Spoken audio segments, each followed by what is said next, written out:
The internet broke a couple of weeks ago when a sex tape between two Babcock students leaked.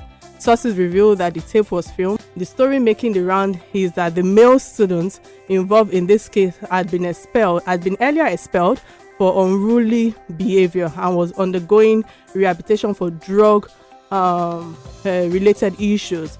The female student, who was the one who happens to be the girlfriend at the time, went to visit him and they both indulged in the act. However, the vice chancellor of the school, Mr. Ademola, Professor Ademola, who was supposed to join us today, is unable to join us. But we have the deputy vice chancellor who will be joining us on the program today, and is no other than Professor Owolabi Sunday.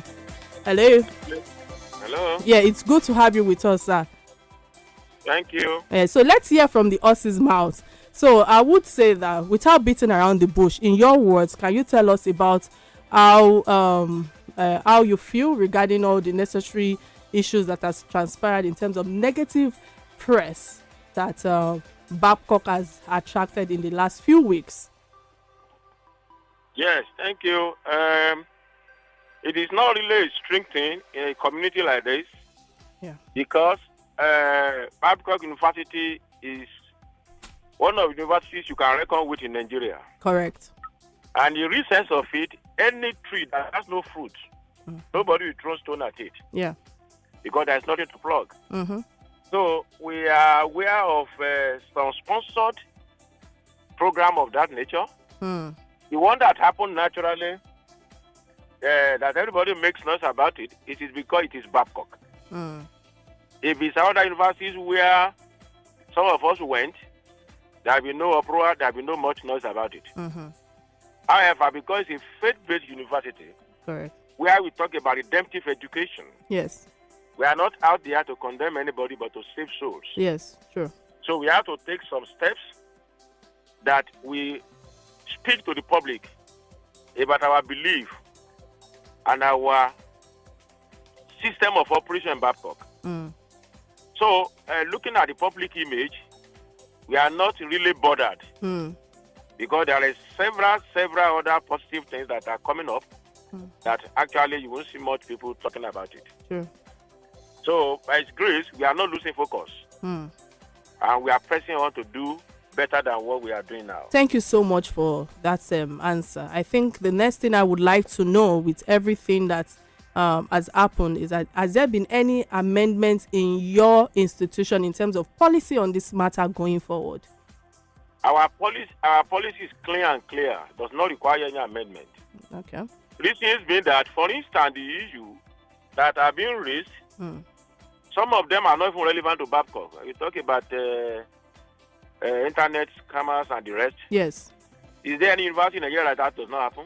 Of course not. There is none. We all know. But anybody sponsoring that kind of publicity is just wasting time because the public know the truth. And they will definitely take care of the truth because we have more than 10,000 students.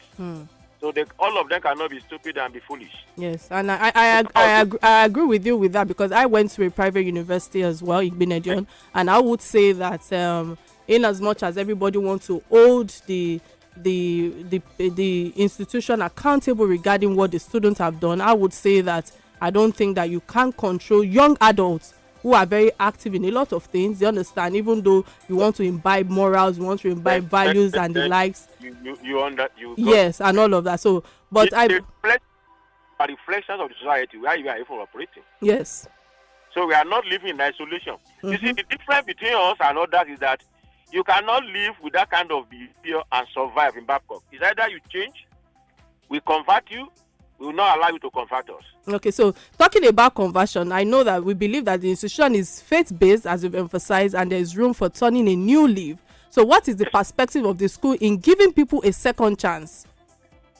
It is very, very, very bright. It has been done before. We have several examples. There was a particular one that was expelled from Babcock, went to University of Illinois, was equally expelled there, came back to Babcock to appeal and apologize. And we discovered in him that there's a new life in this young man. He's the CEO of a very big company now. He finished from Babcock University. So we don't throw people away. We follow up. on whoever is expelled, our pastors will visit, we continue praying with the parent and the child until we see a bright future ahead of him and a positive change. And once we're able to see a positive change, we become friends again. So, sir, I think this might not be this question might not be extremely personal in terms of directed to Babcock, but I think going forward, how can we prevent such occurrences in our institution in general? Yeah, the first thing is from the home. The homes, some homes are rotten. Sorry to say that. That is the truth of our experiences. You see, sometimes a lady will dress indecently in our own standard. You send for parents to come and sign what we call behavioral contract. When you see the mother, sometimes the difference is not much. So it is a reflection of society. Every parent must wake up. Every parent must be ready to perform their domestic responsibility as a guide to their children training. These children have gone to secondary school. They spent 6 years. They have gone to primary school maybe 5 or 6 years, as the case may apply.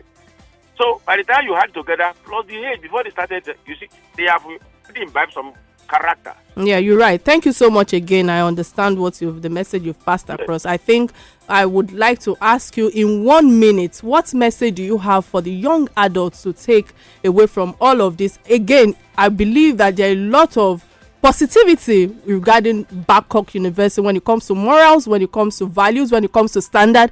Do you want to use this opportunity, this platform to discuss that in a minute? I want to appeal to the young ones to live a responsible life. Okay. Because we have a very bright future for them. No matter what the situation is, if you excel in your area of discipline, you will still get something useful and meaningful to do in this country. So they should live responsible way. They should leave anything drug. They should leave anything alcoholism for now as a student to study. You just face your study, face your future development, and build a beautiful character with integrity. When you get to the open public there, you'll be a gold. Thank you so much, sir, for your time. We would pick one or two when we go on a break and return after a word from our sponsor. Stay tuned.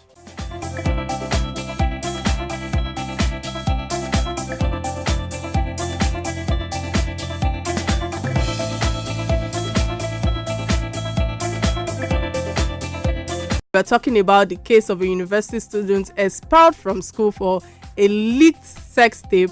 We had on the phone with us the Deputy Vice Chancellor of Babcock University, Professor Owolabi Sunday. He was gracious enough to answer a few questions, and I think that now is the time to hear your thoughts on I think it was important for me to flip the questions, reason being that there's a lot of negative press and people jumping on the situation, and I believe that it is important for us to try to put ourselves in the young lady's shoes. There's a message from Ayobami Okola. Said, good evening, it's nice to be on the show once again. My question for this is that it is popularly believed that private universities in Nigeria have strict regulations for their students, especially towards lifestyle. So how does Babcock University ensure that its rules and regulations do not impede on the fundamental human rights of its students? Hello, Professor Owolabi. Yes, please. Yes. So we have a question for you from Ayobami. He was of the opinion that the question for the DC is that it is popularly believed that private universities in Nigeria have strict regulations for their students, especially towards lifestyle. So how does Babcock University ensure that its rules and regulations do not impede on the fundamental human rights of its students? Yeah, the students need to understand the meaning of fundamental human rights very correctly. We are not restricting anybody socially. Okay. The point is that there are a lot of social events within the campus that makes you live a responsible life, not a life like a vagabond. We believe so much that socialization is part of our education. And in our curriculum, we have a lot of activities that make our students socialize. Let me give you several examples. Students are permitted to invite musicians to come and play for them on campus. They allow the artists, different kind of artists. They have social clubs. they have departmental week. They go out. They have dinners. They have new student orientation party. A lot of beautiful things that does not require you to misbehave or live a life that will destroy your future. So we don't restrict our students socially. Thank you so much for that. I think another question that I would like to ask you, and is for me to kind of clear the hair with my producer again. I'm sorry I'm putting my producer on the spot today, because it seems as if I was on the other side of the school. So the question is, with everything that have transpired, with the lady, the guy, and most especially the lady, I believe that for someone who is already in 300 level, has there been any warning before now towards the students? That kind of behavior does not require anyone, because there is no notification that they are going to do this. That's number one. Number two, there is an handbook and there is a law. There is a hold, matriculation hold that every student signs, that they are going to live responsible life both within and outside Babcock University. Okay. And having said that, for every offense, there is a penalty attached to it that he knows. However, we are not saying that's the end of the life for the lady. He has to go for rehabilitation. He has to be given orientation. He has to be given a new life. And I think that's what is already in progress. So has Babcock provided that new life for the students?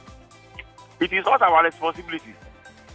It's an academic institution. All right. Thank you so much, Professor Owolabi. Wow, our time flies. I wish that we could, talk more on this issue. We'll be back next time, same station, before we round up the season. And definitely our last program, I don't know when the last program is going to be, but be rest assured that on Christmas Day, we would come with our chicken, our rice, most especially Christmas gift on another episode of Real Talk with Kike. You don't want to miss it. Stay tuned and take care and remain real. God bless. Bye-bye.